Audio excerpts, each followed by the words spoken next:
Shalom Bapak Ibu Saudara yang terkasih. Puji Tuhan, pagi yang indah ini kita bersama-sama berjumpa kembali. Kita memuji, memuliakan namanya. Berapa banyak yang hadir pagi ini, rindu untuk memuliakan namanya. Mari lambaikan tangan kita. Kita bersyukur hari ini boleh ada karena Tuhan, karena karyanya, karena kasih-Nya. Di minggu ini kita memasuki minggu Prapaskah. Kita mengingat kembali kasih Tuhan untuk saya dan Bapak Ibu Saudara semuanya.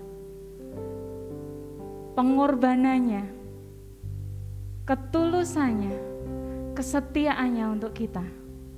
Mari masuk hadirat-Nya dengan penuh penyembahan. Saya undang Bapak Ibu Saudara untuk berdiri.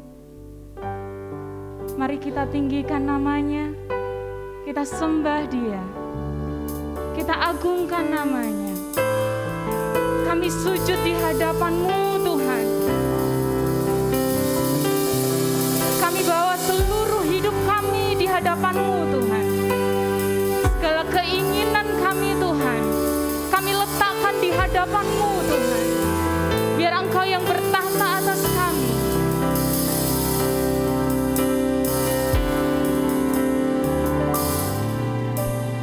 Masuk hadirat-Mu Tuhan,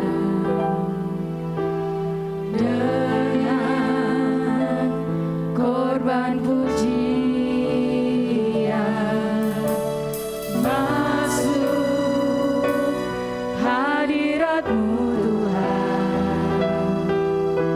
berhiaskan kekudusan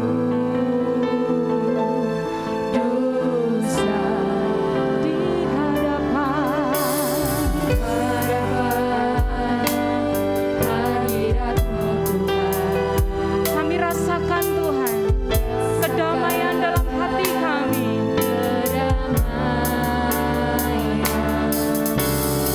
Hadapan hadirat-Mu Tuhan,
Mari kita akan mulai ibadah dan persekutuan kita pada pagi hari ini.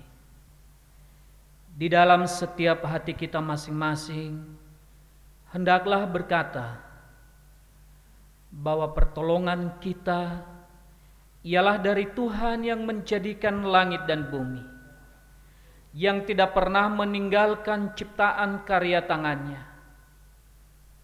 Turunlah atas saudara sekalian dan atas ibadah ini anugerah dan kasih karunia dari Allah Tritunggal, Bapa, Putra, dan Roh Kudus. Amin.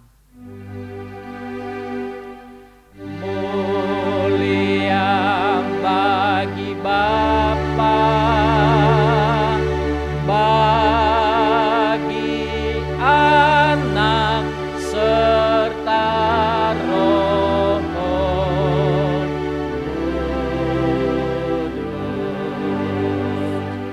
dari permulaannya sekarang dan akan jadi selama-lamanya. Amin.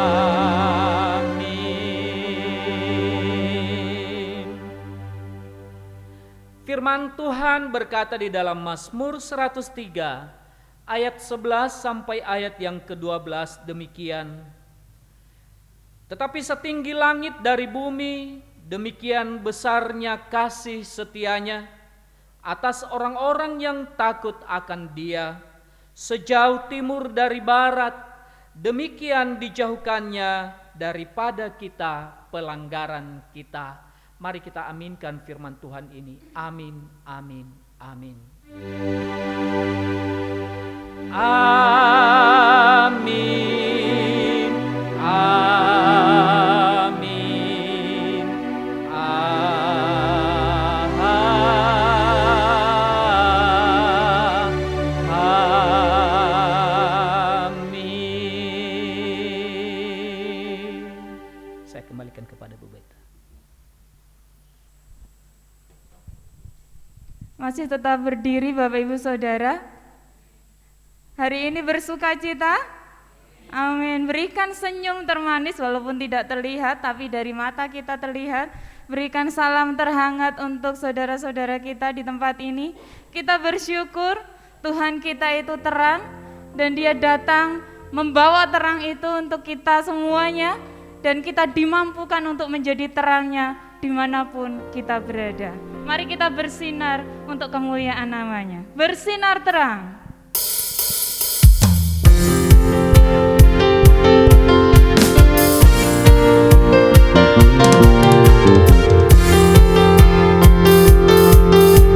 Biar Tuhan telah berfirman.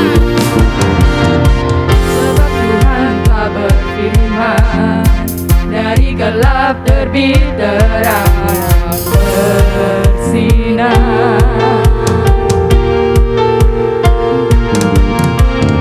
Dia Tuhan yang membuat terangnya bercahaya dalam hatiku.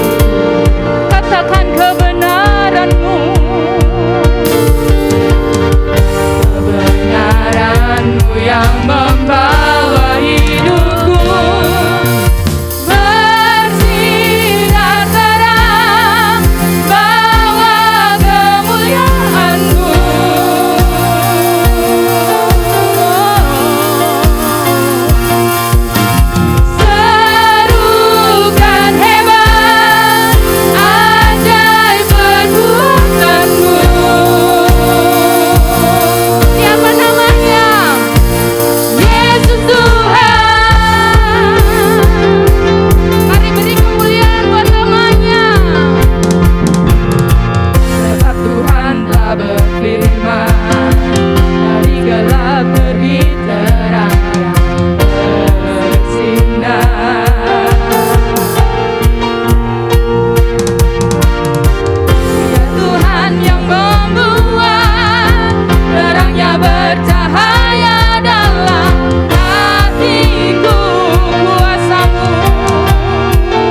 menjadi terang dimanapun kita berada.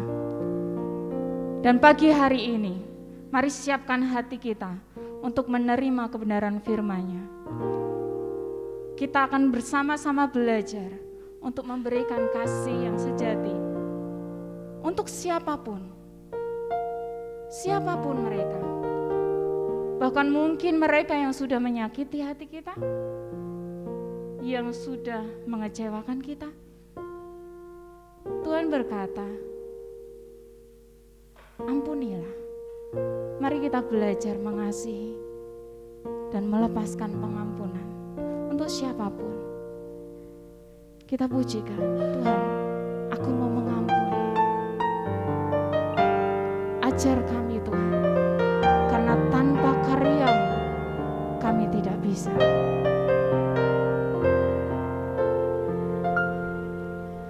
Ketika hatiku telah disakiti, ajarku memberi, hati mengampuni. Ketika hidupku telah dihakimi, ajarku memberi, hati mengasihi. Ampuni bila kami tak mampu mengampuni yang bersalah kepada kami, seperti hati Bapa mengampuni, mengasihi, tiada pamrih. Dengan sepenuh hati, sama-sama katakan, ketika hati kami disakiti Tuhan, kami mau sungguh belajar mengampuni.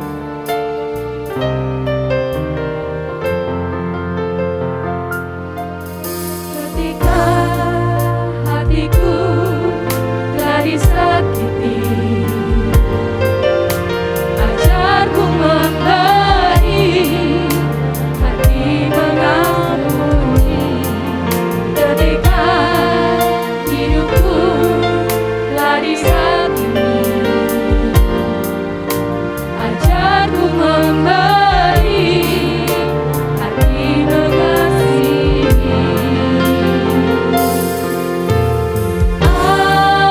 Ampuni bila kami tak mampu mengampuni yang bersalah kepada kami, seperti hati Bapa mengampuni, mengasihi, tiada pamrih. Ampuni bila kami tak mampu mengampuni yang bersalah kepada kami,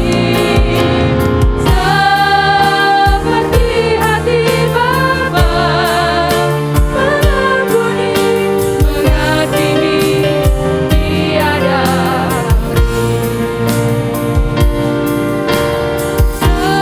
seperti hati Bapa mengasihi, tiada pamrih, mengampuni, tiada pamrih.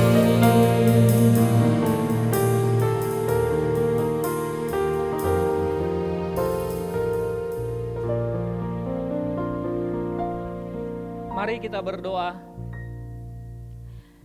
Kami bersyukur ya Tuhan, di tengah-tengah ibadah ini, kami kembali diingatkan oleh Tuhan melalui firman-Mu. Berbicara dalam setiap hati kami Tuhan, melalui hamba-Mu pada pagi hari ini. Biarlah kekudusan kesucian Tuhan menghampiri kami, memenuhi kami, baik hamba-Mu yang akan menyampaikan firman Tuhan, dan terlebih jemaat-jemaat Tuhan yang telah Engkau siapkan dengan kuasa Roh Kudus-Mu untuk mendengarkan, merenungkan, dan melakukan firman Tuhan di dalam setiap kehidupan mereka, kehidupan kami hari lepas hari. Terpuji Engkau Tuhan. Di dalam nama Tuhan Yesus Kristus kami berdoa. Amin.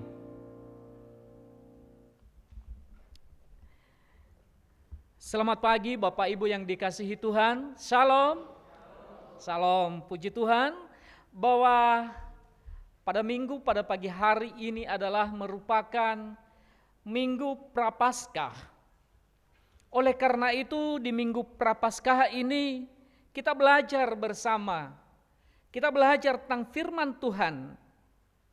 Bagaimana Tuhan di dalam saat-saat Dia menderita di atas kayu salib, dan Dia memperkatakan 7 perkataan di atas kayu salib. Maka pada pagi hari ini kita akan memulai merenungkan perkataannya yang pertama di atas kayu salib. Kita buka Alkitab kita baca di dalam Lukas pasal 23. Lukas pasal 23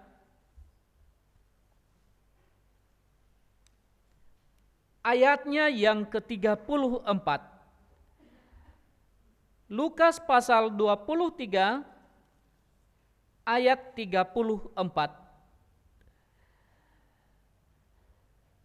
Saya mengajak Bapak Ibu semuanya untuk membacakan bersama-sama dengan saya dan bersuara. Lukas pasal 23 ayat yang ke-34, di hitungan yang ketiga kita akan membaca bersama-sama dan bersuara.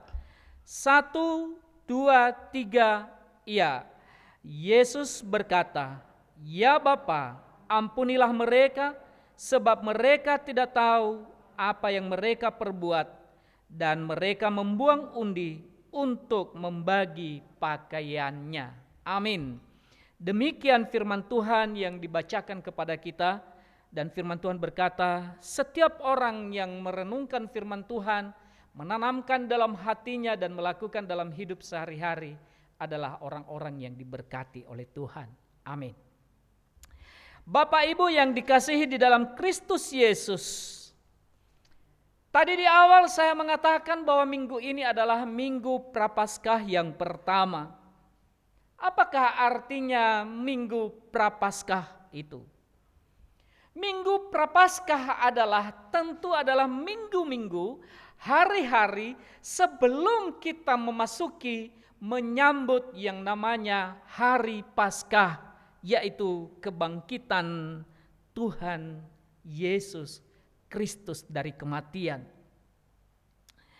Dan selama hari-hari itu saudara-saudaraku, kita diajak, kita bersama-sama merenungkan kembali, sekaligus menyiapkan diri kita untuk menyambut keselamatan prosesnya yang telah Tuhan berikan kepada kita.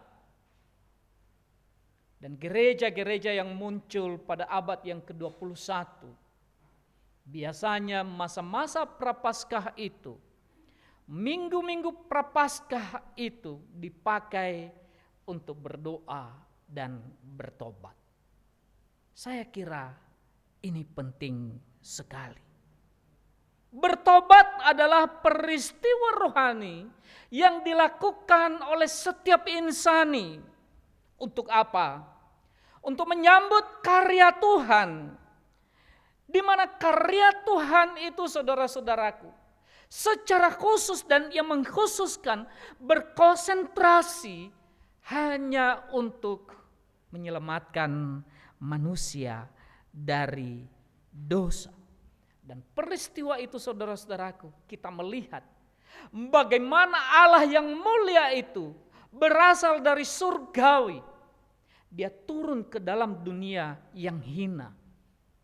Dimulai ketika Dia mengingatkan Maria dan Yusuf hingga Maria mengandung, sampai kelahirannya, pelayanannya, dan penderitaan-penderitaannya, sampai Dia disalib di atas kayu salib. Kita tahu Dia dikubur dan pada hari yang ketiga Dia bangkit kembali. lalu dia naik ke surga. Dia menyediakan tempat bagi setiap kita yang percaya kepadanya. Katakan amin. Amin. Inilah semua karya keselamatan.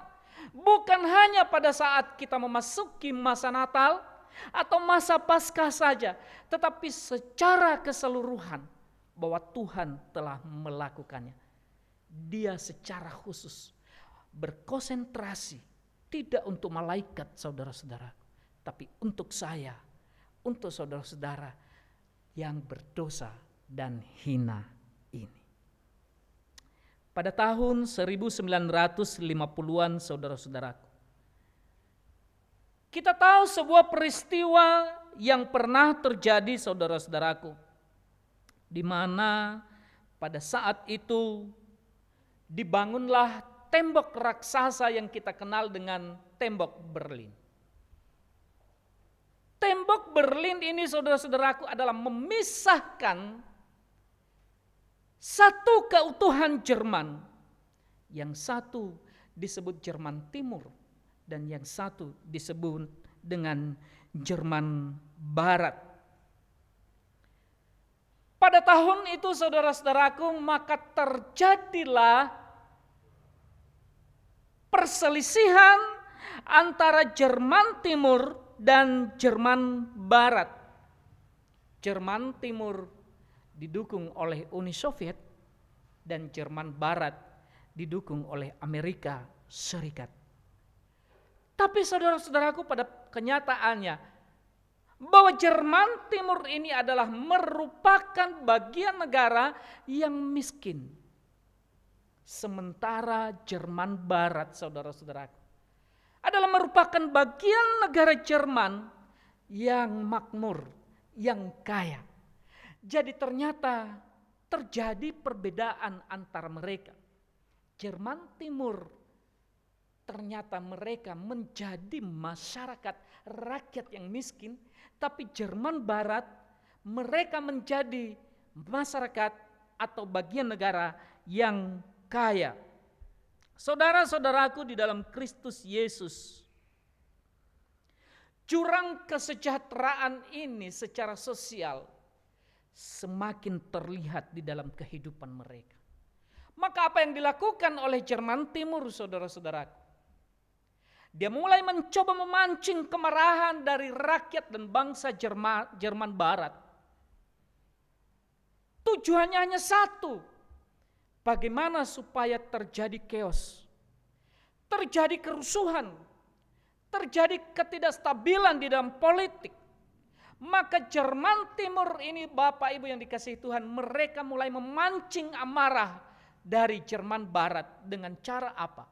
Mereka mengumpulkan sebanyak-banyaknya yang namanya sampah yang bau busuk itu. Dan kemudian mereka melemparkan sampah itu ke seberang yang telah ditandai, yang telah dipilah oleh tembok Berlin itu setinggi 3 meter. Lalu kemudian mereka membuang sampah yang busuk itu ke Jerman Barat.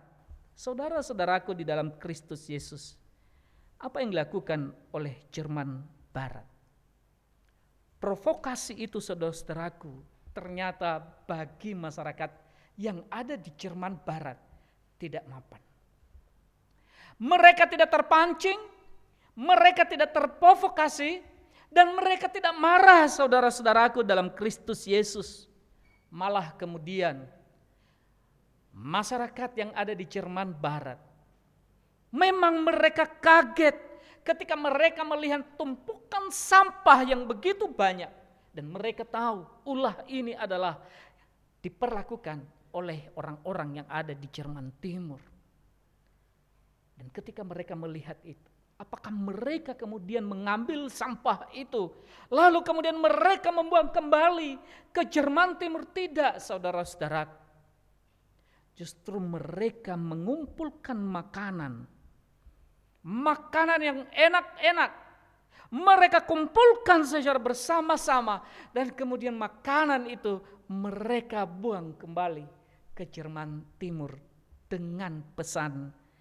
Di sebuah tulisan catatan mereka katakan begini: terima kasih atas pemberiannya. Kami hanya bisa memberi apa yang kami miliki. Semoga bisa bermanfaat bagi kalian, orang-orang yang ada di Jerman Timur, yang adalah saudara-saudaraku sebangsa. Bapak Ibu yang dikasihi Tuhan, lihatlah bagaimana Jerman Barat begitu dewasa di dalam berperilaku, begitu berhikmat untuk mencoba melihat situasi yang terjadi di antara mereka, Jerman Timur dan Jerman Barat. Jerman Timur membuang sampah, mereka gantikan dengan makanan yang enak. Jerman Timur memanggil mereka sebagai musuh, tapi Jerman Barat mengembalikan dengan memanggil Jerman Timur sebagai saudara sebangsa. Jerman Timur mencoba memprovokasi, tetapi Jerman Barat menanggapinya dengan kasih. Jerman Timur berusaha untuk mengkeoskan situasi, tetapi Jerman Barat menginginkan sebuah kedamaian dan perdamaian. Bapak Ibu yang dikasihi dalam Kristus Yesus, kita melihat dalam peristiwa ini, setiap niat yang jahat di dalam hati itu akan diekspresikan dalam perilaku yang juga jahat. Sama seperti Jerman Timur. Tetapi Jerman Barat, setiap pemikiran-pemikiran yang baik muncul dari renung hati yang paling tulus, yang paling ideal, yang paling suci, maka itu akan terwujud di dalam setiap perilaku mereka. Bau busuk diganti dengan bau harum. Bau kematian digantikan dengan bau kehidupan. Saudara-saudaraku dalam Kristus Yesus, apakah jadinya kalau Tuhan membalaskan kepada kita seperti dosa-dosa kita yang kita lakukan kepada Tuhan? Itu yang menjadi perenungan kita. Apakah jadinya Tuhan jikalau kami yang berdosa ini telah menyakiti hati-Mu Tuhan, telah berbuat salah kepadamu Tuhan, apa jadinya jikalau Engkau membalaskan kejahatan itu kepada kami setimpal dengan perbuatan kami? Bapak Ibu yang dikasihi Tuhan, Tuhan lebih daripada Jerman Barat. Tuhan melebihi kasihnya daripada Jerman Barat. Kita lihat di dalam Mazmur 103 ayat 10. Silakan buka Alkitab Bapak Ibu. Mazmur 103 ayat yang ke-10. Saya tunggu semuanya. Dikatakan di sana Bapak Ibu, bagi Bapak Ibu yang belum menemukan ayat ini bisa melihat di layar LCD dan kita baca secara bersama-sama dan bersuara. Mazmur 103 ayat yang ke-10. 1, 2, 3. Iya, tidak dilakukannya kepada kita setimpal dengan dosa kita, dan tidak dibalasnya kepada kita setimpal dengan kesalahan kita. Nyatanya saudara-saudaraku, Tuhan tidak membalaskan kepada kita setimpal dengan kesalahan dan dosa kita. Apakah ada alasan bagi Tuhan untuk membalaskan seperti apa dosa kita kepadanya? Iya. Bisa-bisa saja Tuhan membalaskan kepada kita, saudara-saudara.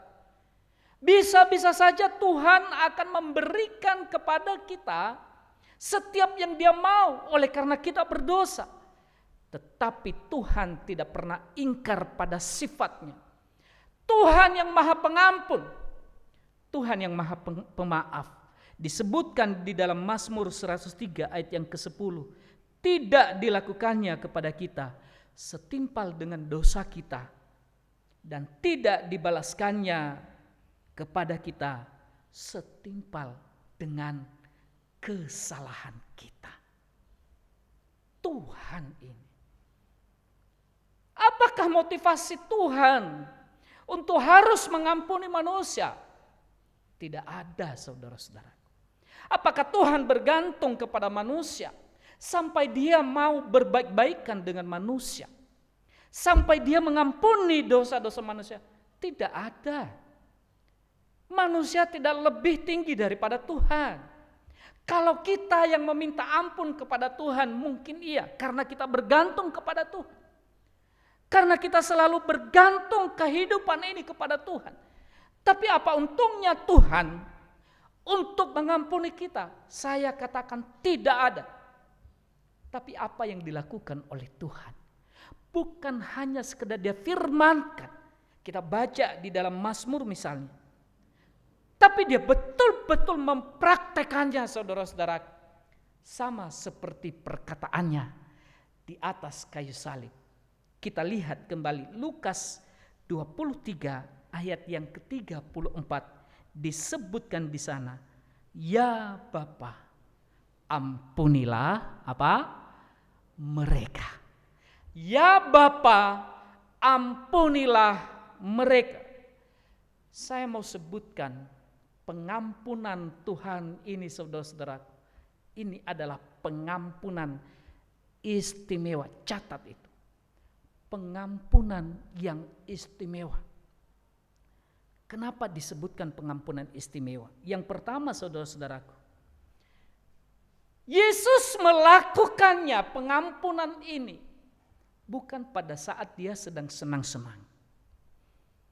Bukan pada saat dia sedang berjalan-jalan di keramaian, di mall, di pasar. Bukan pada saat dia sedang merayakan sebuah pesta yang menyukacitakan hati. Tidak. Tapi dia memperkatakan pengampunan ini di dalam situasi dan kondisi apa, saudara-saudaraku? Di dalam situasi dan kondisi saya sebutkan paling berat. Kenapa saya sebutkan paling berat? Memang ada proses penderitaan Yesus, saudara-saudaraku. Mulai dari dia lahir, itu terlalu jauh. Lahirnya bukan di hotel. Lahirnya di kandang Bethlehem. Tersiksa, iya. Masuk dia di dalam pelayanan. Dia dicaci maki, dia dimusuhi, dia diusir. Bahkan tidak sedikit dia juga dikenakan pukulan, diperkatakan kata-kata fitnah, tuduhan yang tidak-tidak. Tapi kalau kita lihat yang dekat-dekat pada saat peristiwa penderitaan, juga kita melihat bagaimana Yesus merasakan itu, saudara-saudara. Teman setianya, orang-orang yang dekat dengan dia, katakanlah seorang Rasul Petrus, yang bicaranya begitu keras, begitu tegas pada saat Yesus bersama-sama dengan dia. Dia sungguh orang yang luar biasa, Petrus. Tapi saudara-saudaraku, apa yang terjadi ketika Yesus ditangkap? Petrus pun mengkhianati Yesus. Beratkah ini? Berat, saudara-saudara. Seorang sahabat, bahkan Yesus memanggil mereka bukan hanya sekedar murid, tetapi juga saudara. Tapi nyatanya Petrus mengkhianati Yesus di saat-saat terakhir itu. Sekalipun nanti Petrus berubah kembali dan dia menginsafi segala kesalahannya. Yudas apalagi, saudara-saudaraku. Orang-orang yang dekat dengan Yesus pun melakukan sebuah tindakan yang memberatkan pada Yesus. Jadi tidak gampang ketika Yesus memperkatakan di atas kayu salib itu, ampunilah mereka. Proses itu tidak berhenti sampai kepada Petrus, saudara-saudara.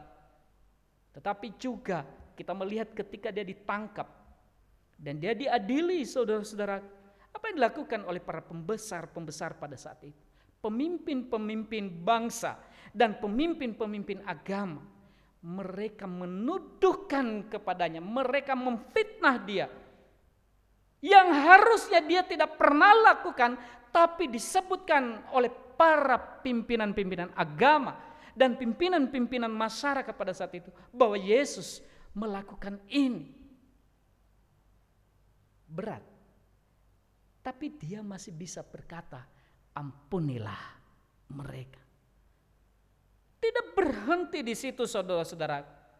Ketika dia digiring menuju yang namanya Bukit Golgota itu, 1 minggu yang lalu ketika dia masuk ke dalam Yerusalem, semua orang-orang mengatakan kepadanya, Hosana bagi sang raja yang datang. Tapi di hari-hari berikutnya, semua orang yang sama mengatakan kepada dia, salibkan dia, salibkan dia, salibkan dia. Tidak cukup, kayu salib yang berat itu pun dipikulkan di bahu Yesus. Beratkah untuk mengatakan ampunilah mereka? Berat. Dan di puncaknya saudara-saudara, prosesnya itu tidak seberapa. Dia diludahi, ya. Dia dipukuli, iya. Tidak seberapa. Tapi lebih beratnya saudara-saudaraku, ketika tangannya kemudian lurus ke samping kanan dan ke samping kiri, lalu telapaknya ditusuk dengan paku dan ditempelkan di atas kayu salib itu. Kakinya juga demikian. Bahkan kita melihat para prajurit pada saat itu pun mereka mempermainkan Yesus. Puncak beban yang berat, Yesus masih bisa berkata, ampunilah apa? Mereka. Ampunilah mereka. Itulah sebabnya saya katakan pengampunan Yesus ini yang disebutkannya di atas kayu salib adalah pengampunan yang istimewa. Yang kedua saudara-saudaraku, disebutkan pengampunan yang istimewa karena kata ampunilah saudara-saudaraku itu bukan hanya sekedar kata kerja. Tapi kata ampunilah, lihat di dalam Alkitabmu. Kata ampunilah saudara-saudaraku ini adalah kata kerja yang bersifat perintah. Ditandai dengan akhiran lah. Ampunilah artinya saudara-saudaraku, suatu pekerjaan yang harus dilakukan dan tidak boleh ditunda-tunda. Bayangkan saudara-saudara, ada satu beban berat yang dipikul oleh Tuhan Yesus di atas kayu salib. Tapi dia sendiri mengatakan bahwa ampunilah bukan hanya sekedar pekerjaan, tetapi ini betul-betul perintah yang harus dilakukan dan tidak boleh ditunda-tunda. Untuk apa? Untuk orang-orang yang kita melanjutkan pembacaan itu nanti. Karena mereka tidak tahu apa yang mereka perbuat. Itu sebabnya bahwa pengampunan Yesus yang dilakukannya di atas kayu salib itu adalah perkataan ini istimewa. Yang ketiga saudara-saudaraku, perkataan Yesus di atas kayu salib itu merupakan juga bagian yang istimewa. Oleh karena apa saudara-saudara? Kalau kita melihat kata kerja ini aktif dan yang melakukannya bukan di luar Yesus, bukan di luar diri Yesus, tetapi Yesus sendiri. Saya tidak perlu menjelaskan bagaimana kesatuan yang disebut Tritunggal di situ. Dia menyebutkan Bapa, betul. Tapi kita melihat di dalam teologis orang Kristen bahwa Bapa, Yesus dan Roh Kudus, Bapa, Anak dan Roh, satu kesatuan. Dia menyebutkan itu artinya dia aktif. Dia tidak menunggu manusia yang akan minta pengampunan dari Tuhan, tapi dia sendiri mengaktifkan caranya untuk mengampuni manusia, yaitu dilakukannya sendiri, dipraktekannya sendiri di atas kayu salib. Dan yang istimewa bukan hanya sekedar aktif saudara-saudara, tetapi kata ampunilah ini saudara-saudara adalah sebuah pekerjaan yang dampaknya, perhatikan, yang dampaknya tidak hanya berlaku di zaman ini. Yesus berkata di atas kayu salib, ampunilah mereka, berlakunya tidak hanya pada saat itu, tapi punya dampak di masa yang akan datang. punya dampak di masa yang akan datang. Dampaknya sama. Anda dan saya diampuni oleh Tuhan. Itu sebabnya perkataan Tuhan Yesus ini adalah perkataan yang istimewa. Pertanyaannya saudara-saudaraku, mengapa Tuhan melakukannya? Saya merenungkan, kalau kumbang, ada pepatah mengatakan, di mana ada bunga, di situ ada kumbang.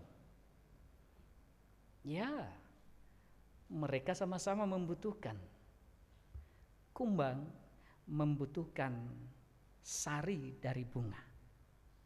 Tapi bunga juga membutuhkan kumbang. Untuk apa? Untuk menyebarkan sarinya. Sampai bunga ini bisa ada di mana-mana nantinya. Salah satunya adalah karena dibawa oleh kumbang. Berarti mereka saling membutuhkan. Tapi ada pepatah mengatakan, di mana ada gula, di situ ada semut. Saya berpikir analogi ini mungkin masuk. Karena gula tidak pernah membutuhkan semut, tapi semutlah yang membutuhkan gula. Semut yang membutuhkan gula, tidak seperti kumbang dan bunga. Gula tidak pernah membutuhkan semut. Entah ada semut, entah ada tidak ada semut, gula tetap manis. Tapi coba lihat, semut begitu ada gula, semut itu banyak sekali berkerumun di sana. Pertanyaan tadi saya terapkan, mengapa Yesus mau melakukannya? Tadi dari awal saya sudah katakan, Yesus tidak ada untungnya untuk mengampuni saya dan saudara. Siapa kita sebenarnya? Tidak ada. Kita tidak ada apa-apanya.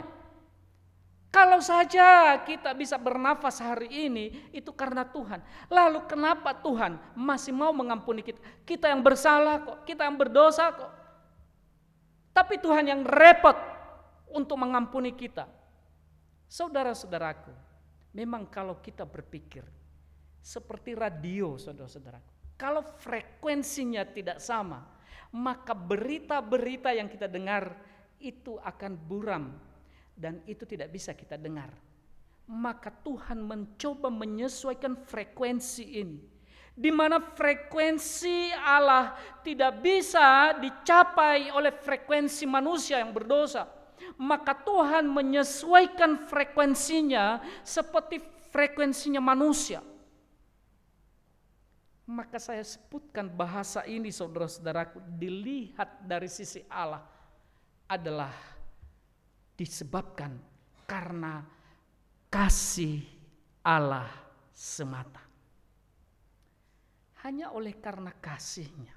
Dan kalau kasih ini kita jabarkan begitu luas, kasih ini meliputi kemurahan Tuhan. Kasih ini meliputi belas kasih Tuhan. Sampai-sampai Bapak Ibu pengampunan ini tidak dia tujukan kepada malaikat, tapi ditujukan kepada saya yang hina, kepada kita semua yang berdosa. Kenapa? Kembali karena kasih Allah itu sendiri. Kalau bukan karena kasih Allah, maka pengampunan yang dilakukan oleh Tuhan Yesus ini tidak akan pernah terjadi di dalam kehidupan kita. Maka kita menjadi orang-orang yang penuh dengan dosa. Dan Roma katakan ketika kita berdosa, maka kita tidak akan pernah mencapai di mana Allah berada. Dosa itu menghalangi kita. Dosa itu menjauhkan kita dari Tuhan. Tapi saudara-saudaraku, oleh karena kasih kemurahan hati Tuhan, itulah yang membuat kita menjadi orang-orang yang terampun. Menjadi orang-orang yang ditebus. Menjadi orang-orang yang diselamatkan. Yang kedua, saudara-saudaraku, tadi yang pertama kita melihat dari sisi Allah. Karena kasihnya. Kalau bukan karena kasihnya tak akan mungkin terjadi. Tapi kalau kita melihat dari sisi kita manusia, dari sisi manusia insani yang sementara ini, yang tidak kekal ini, maka kemudian pengampunan Tuhan itu juga menjadi alasan. Kenapa saudara-saudaraku? Karena kehidupan perilaku manusia, perilaku saya tidak bisa menyenangkan hati Tuhan. Tidak bisa menyukakan hati Tuhan. Dan kalau kemudian Tuhan melepaskan terus saya di dalam ketidakmenyukakan hati Allah, ketika saya tidak lagi membahagiakan hati Tuhan dalam kehidupan kerohanian saya, dalam kehidupan peribadatan saya, dalam kehidupan saya sehari-hari, maka saya orang yang terus terjerumus di dalam lumpur dosa. Saya tidak bisa memperoleh keselamatan itu. Maka Tuhan mengambil alih. Tatkala saya tidak bisa menyenangkan hati Tuhan, ketika saya tidak bisa menyukakan hati Tuhan, ketika saya tidak bisa menempatkan perilaku saya seperti yang diinginkan Tuhan. Dan di dalam kehidupan orang Yunani, mereka sering berteriak seperti hamartia. Itu dosa. Dan pada dosa ini terus dipelihara dalam kehidupan manusia, maka muaranya adalah apa Bapak Ibu? Mati kekal, bukan kehidupan yang kekal. Saudara-saudaraku dalam Kristus Yesus, saya seringkali Bapak Ibu tidak bisa menyenangkan hati Tuhan. Sekalipun saya mungkin melakukan benar menurut istri saya, menurut anak saya, menurut teman-teman saya, tapi nyatanya bukan menyukakan hati Tuhan. Kita telah menyakiti hati Tuhan. Dan pada saat itu juga Tuhan berkata, sama seperti ketika dia sedang disalib di atas kayu salib, ampunilah mereka karena mereka tidak tahu apa yang mereka lakukan. Kita mungkin dalam pekerjaan kita sehari-hari, kita kumpul dengan teman-teman kita.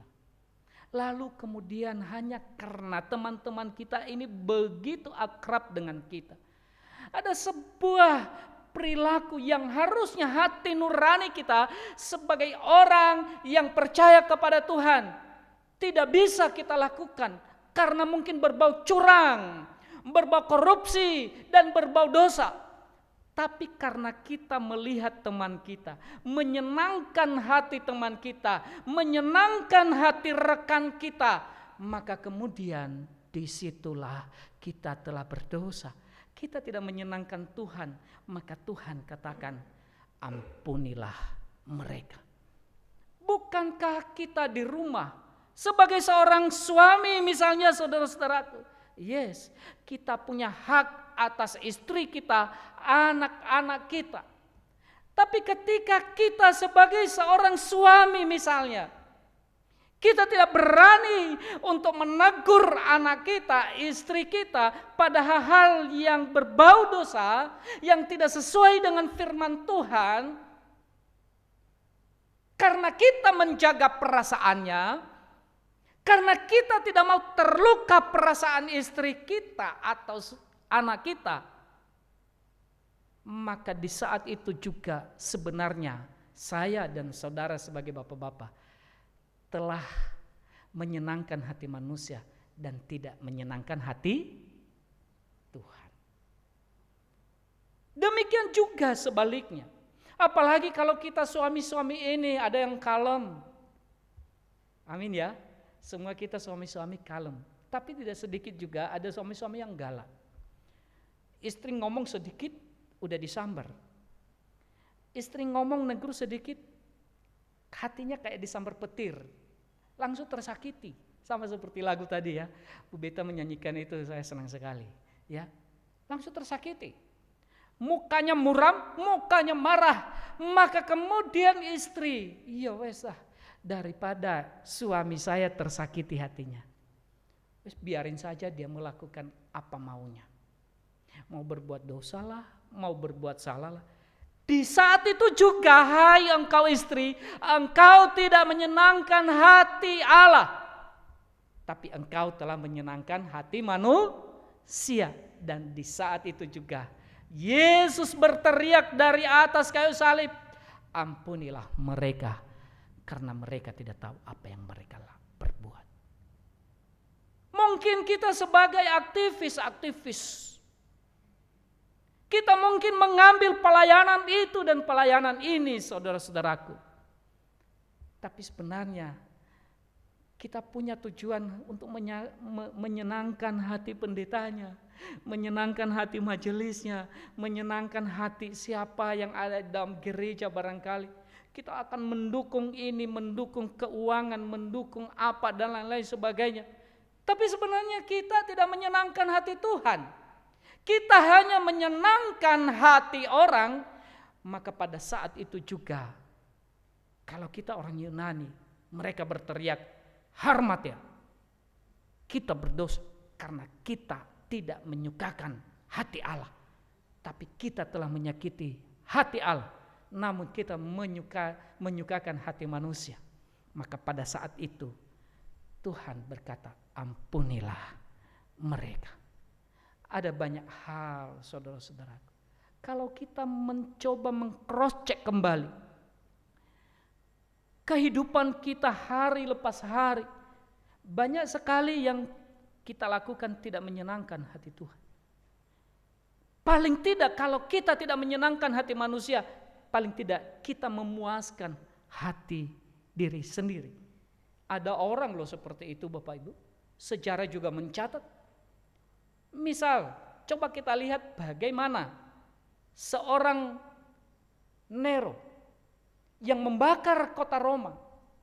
Bukannya hatinya sedih, tapi ketika dia membakar kota Roma, dia melakukan kejahatan, maka kemudian hatinya terpuaskan. Yang dipuaskan yang mana? Hati diri sendiri, bukan hati Tuhan. Dan pada saat itu kita berdosa. Maka di masa-masa prapaskah ini, saudara-saudaraku, tadi di awal saya katakan, waktunya bagi kita untuk berdoa sungguh-sungguh dan bertobat. Karena pengampunan Tuhan itu bukan sedang ada, tapi sudah ada, sudah nyata.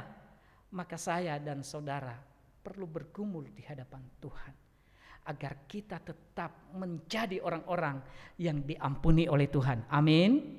Yang dikasihi oleh Tuhan, yang menyenangkan hati Tuhan, bukan menyenangkan hati manusia. Dan terpujilah nama Tuhan. Selamat merayakan Minggu Prapaskah yang pertama. Tuhan Yesus memberkati. Amin. Mari kita berdoa. Bapa di surga, kami bersyukur karena firman-Mu pada pagi hari ini telah Engkau perkatakan kepada kami. Berkati Bapa agar pengampunan Tuhan terus mengalir atas kami. Tetapi dari sisi kami sebagai manusia Tuhan, kami juga mencoba mulai memperbaiki relasi kami dengan Tuhan. Semakin hari semakin menyenangkan hati Tuhan, mengikuti apa yang maunya Tuhan, mengikuti apa yang dikehendaki Tuhan. Oleh sebab itu Bapa, berkati dalam setiap kehidupan kami, ajarkan kepada kami agar nilai-nilai iman yang telah tumbuh dalam hati kami terus berkembang, berakar kuat, dan kami menjadi orang-orang yang terus diampuni oleh Tuhan di dalam sehari-hari kami, di dalam pelayanan kami, di dalam keluarga kami, dan di dalam setiap aktivitas kami hari lepas hari. Terima kasih Tuhan, karena pengampunan-Mu selalu terulur atas kami. Dalam nama Tuhan Yesus kami berdoa. Amin.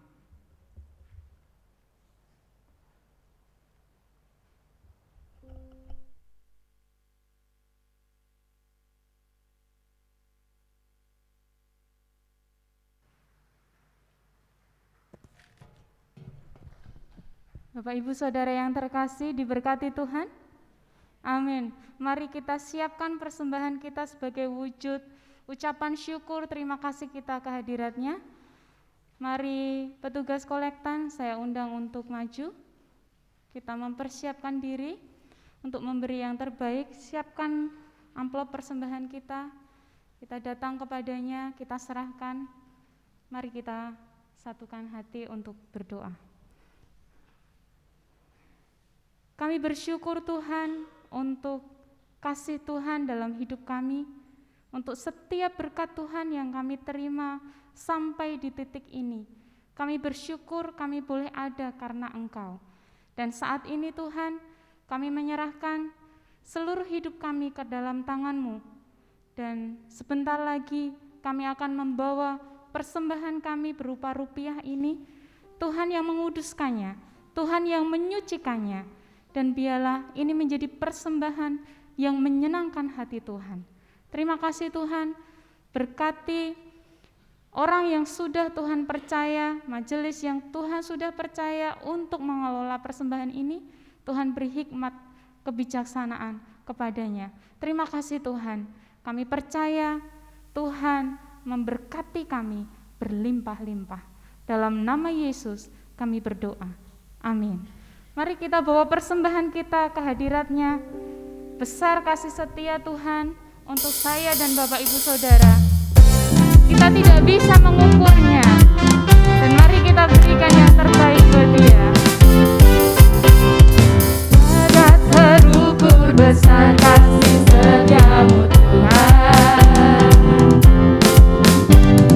panjang dan lebarnya melebihi lautan, jauh tinggi mengatasi langit, dalamnya terdapat ku selami, kasih setiamu besar selamanya, kasih setiamu besar selamanya.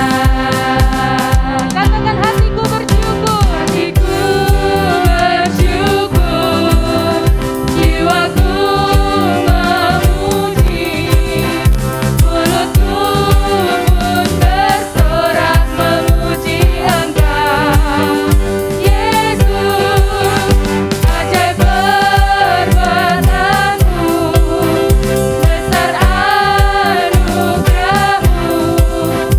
takkan berhenti ku memuji namamu.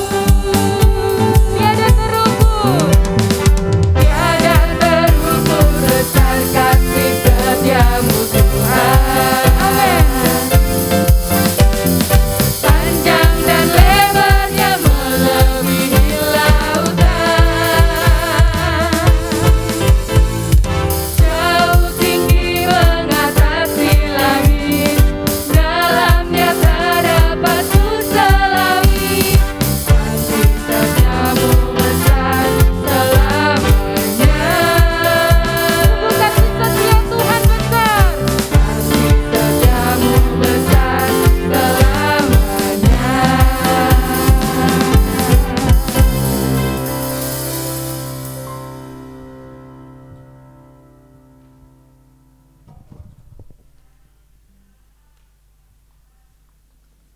Bapak Ibu yang terkasih, saya akan membacakan untuk Warta Gereja Minggu 21 Februari 2021. Yang pertama, atas nama Sidang Jemaat, kami sampaikan terima kasih atas pelayanan Bapak Pendeta Nemeli Sega STH. Tuhan memberkati dalam pelayanan Bapak selanjutnya. Yang kedua, sakramen baptisan.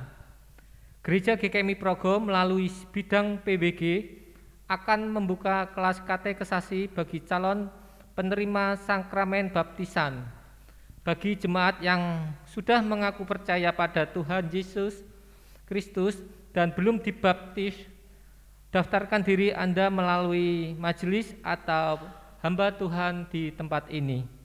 Dan yang ketiga, menyampaikan salam bagi jemaat yang berulang tahun dalam minggu ini.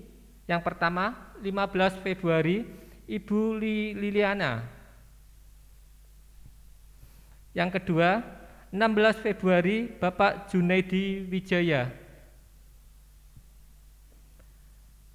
kami sampaikan ucapan selamat ulang tahun kepada saudara kami yang berulang tahun pada minggu-minggu ini. Sebelum berkat rasuli, kami mohon kesediaan Bapak Nemeli Sega bisa mendoakan untuk saudara kita yang berulang tahun minggu ini. Demikian untuk warta gereja pada pagi hari ini. Tuhan Yesus memberkati kita semua.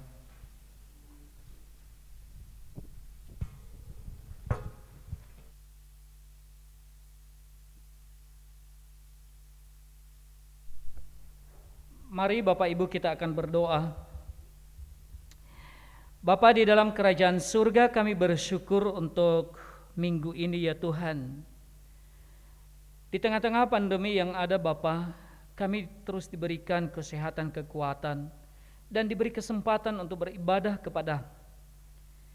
Di sekian banyak waktu yang telah kami lakukan dalam pekerjaan aktivitas kami masing-masing, Tuhan, hari ini kami dipersekutukan di dalam kesatuan jemaat, tetapi juga persekutuan dengan Tuhan. Kami bersyukur karena Engkau telah mengingatkan kami kembali. Begitu besar kasih-Mu kepada kami. Berkati gereja kami Tuhan, dan berkati kami sebagai pelayan-pelayan-Mu. Baik itu Tuhan secara berjemaatan, berumatan, di dalam setiap aktivitas ibadah persekutuan. Dan demikian juga Tuhan untuk setiap rekan-rekan jemaat-jemaat Tuhan yang terlibat di dalam aktivis pelayanan-pelayanan secara organisasi, baik itu mulai dari hamba Tuhan, majelis, dan demikian juga para pengurus di setiap komisi yang ada. Tuhan memberkati, baik itu kami yang ada di Progo ini maupun juga jemaat-jemaat kami dan persekutuan yang ada di Karangrotong. Terima kasih ya Tuhan, Engkau cukupkan segala dana yang dibutuhkan untuk membangun terus dan menjalankan roda pelayanan di tempat ini. Kami memohon Tuhan yang akan menyertai. Kalau Engkau Tuhan yang telah mendirikan gereja-Mu di tengah-tengah Progo ini, maka kami juga yakin dan percaya Engkau yang akan menyertainya. Engkau yang akan menyediakan segala yang dibutuhkan oleh jemaat-Mu di tempat ini, di dalam pelayanan-pelayanan yang ada. Kami berdoa, kiranya Engkau berkati jemaat-jemaat yang sakit, yang lemah tubuh, yang terus di dalam pergumulan baik pekerjaan, teman hidup, rumah tangga, anak-anak di sekolah. Tuhan memberkati. Bagi yang sakit Tuhan beri kesembuhan, bagi yang lemah Tuhan beri kekuatan. Dan bagi yang membutuhkan dukungan-dukungan doa, Tuhan jawab kepada mereka. Dan biarlah semangat yang baru terus tumbuh di dalam setiap mereka. Maka aktivitas kerohanian mereka terus juga Tuhan terhubung dengan Engkau. Kami terus berdoa, beri mereka kekuatan iman. Di tengah-tengah badai situasi keadaan yang ada, iman mereka tetap kuat. Terima kasih ya Tuhan, kami serahkan dalam tangan-Mu. Untuk bangsa dan negara kami ya Bapa, di dalam pemerintahan presiden kami, Tuhan tolong supaya melalui pemerintahan dan proses-proses yang ada, itu semua kami masyarakat bisa menikmati Tuhan, yaitu bagaimana kehadiran dari pemerintah, mulai dari pusat sampai ke daerah, bahkan sampai ke kelurahan dan ke RT RW dan bahkan ke pelosok-pelosok. Terima kasih ya Bapak, Tuhan berkati seluruh gereja-gereja Tuhan yang menyelenggarakan ibadah pada pagi hari ini. Tuhan berkati mereka juga. Tuhan berkati sinode kami. Tuhan berkati pembangunan yang sedang dikerjakan di Jalan Sompok. Berkati para tukang yang ada dan demikian juga dukungan dari setiap gereja-gereja GKMI yang ada di lingkungan sinode kami. Berkati setiap Tuhan badan-badan pelayanan-pelayanan yang lain, Tipka, Berita GKMI Kristoferus, demikian juga Iktus, dan kami serahkan dalam tangan-Mu Tuhan untuk setiap badan-badan pelayanan-pelayanan yang lain yang ada di sinode. Tuhan memberkati para BPH yang ada dan semua organ-organ pembantu yang ada. Tuhan tolong mereka juga. Tuhan, Engkau beri kepada mereka Bapa kekuatan dan kesehatan. Kami berdoa untuk setiap daerah-daerah yang kena musibah dan bencana alam baik banjir, longsor, dan demikian juga hal-hal yang lain. Kami serahkan dalam tangan-Mu. Tuhan menolong, menguatkan setiap anak-anak Tuhan yang telah mengalami musibah ini. Tuhan kuatkan iman mereka. Kami berdoa pada pagi hari ini jemaat kami yang berulang tahun, baik itu Ciliana maupun Bapak Junaidi. Tuhan berkati mereka. Biarlah di usia mereka yang sekarang ini, Tuhan telah anugerahkan kasih-Mu, kemurahan-Mu, dan demikian juga penyertaan dalam pekerjaan keluarga dan di dalam masa depan mereka. Iman mereka tetap kuat di dalam Tuhan. Dan kami memohon agar di usia-usia yang akan datang Tuhan terus menyertai mereka. Terpuji Engkau Tuhan. Terima kasih ya Bapa. Kami berdoa untuk setiap kami yang sebentar lagi Tuhan akan berpisah satu dengan yang lain. Dan sebelum kami mengakhiri ibadah ini, kami memohon berkat Tuhan akan tercurah atas kami. Mari kita berdiri bersama-sama. Arahkan hatimu dan terimalah berkat yang dari Tuhan.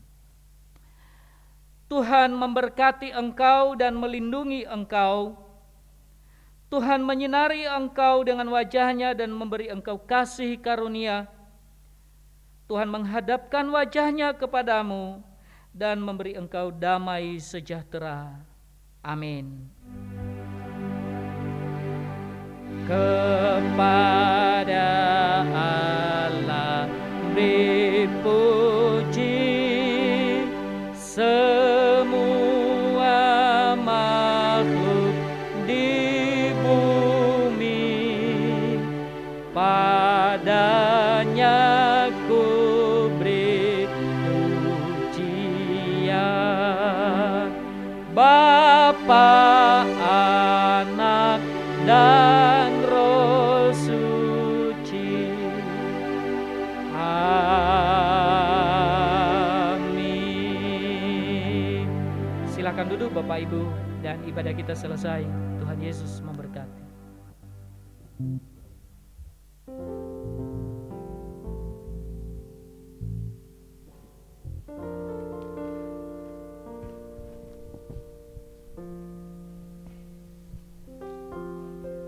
Selamat hari Minggu Bapak Ibu Saudara yang terkasih dalam Tuhan. Tuhan Yesus Kristus memberkati kita semuanya.